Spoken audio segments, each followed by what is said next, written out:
মাগরিবের নামাজের পর ছোট্ট এই দোয়াটি কোনো বান্দা যখন একবার পাঠ করবে, আল্লাহ তাআলা তাকে 70টি বিপদ থেকে হেফাজত করবেন, যার মধ্যে সর্বনিম্ন বিপদটি হচ্ছে দারিদ্রতা। দারিদ্রতার চাইতে 70টি বিপদ আছে যেগুলো এর থেকেও অনেক বড়। এই দোয়াটির কথা নবীজি সাল্লাল্লাহু আলাইহি ওয়াসাল্লাম বলেছেন।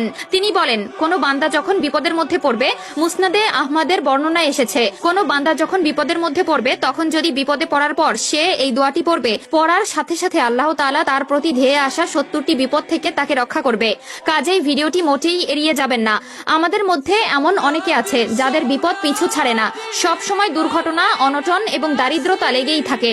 কোনো কিছুতেই যেন তাদের সংসারে উন্নতি আসে না, কিন্তু ছোট্ট এই একটি দোয়ার মাধ্যমে সেই ঘরটি হয়ে উঠবে একটি ফুল বাগিচার মতো সুন্দর রূপে।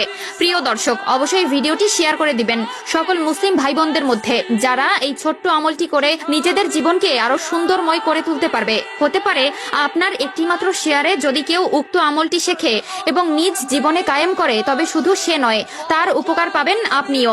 কাজেই ভিডিওটি শেয়ার করে দিবেন। মাগরিবের নামাজের পর ছোট্ট এই আমলটি এতটা মারাত্মকভাবে আমাদের জীবনে প্রভাব ফেলে তা হয়তো অনেকেরই অজানা। এমন অনেকে আছে যাদের এই দোয়াটি সম্পূর্ণ মুখস্থ আছে, তবে তারা এই দোয়াটির ফজিলত সম্পর্কে না জানায় এর প্রকৃত আমল করতে পারে না। প্রতিনিয়ত আমরা আল্লাহ তাআলার কাছে নিজের বিপদ মুক্তি ও শান্তির জন্য কতই না দোয়া করে থাকি, তবে সকল দোয়া কিন্তু কবুল হয় না। কিন্তু ছোট্ট এই দোয়াটি এত পরিমাণ শক্তিশালী, কেউ যদি চলতি পথে এই দোয়াটি পবিত্র অবস্থায় নেক মনে আল্লাহর স্মরণে একবার পাঠ করে, তবে সেই বান্দার আমল নামায় 70 লাখ নেকি জমা করা হবে এবং বান্দার করা 70 লাখ গুনাহ মাফ করা হবে।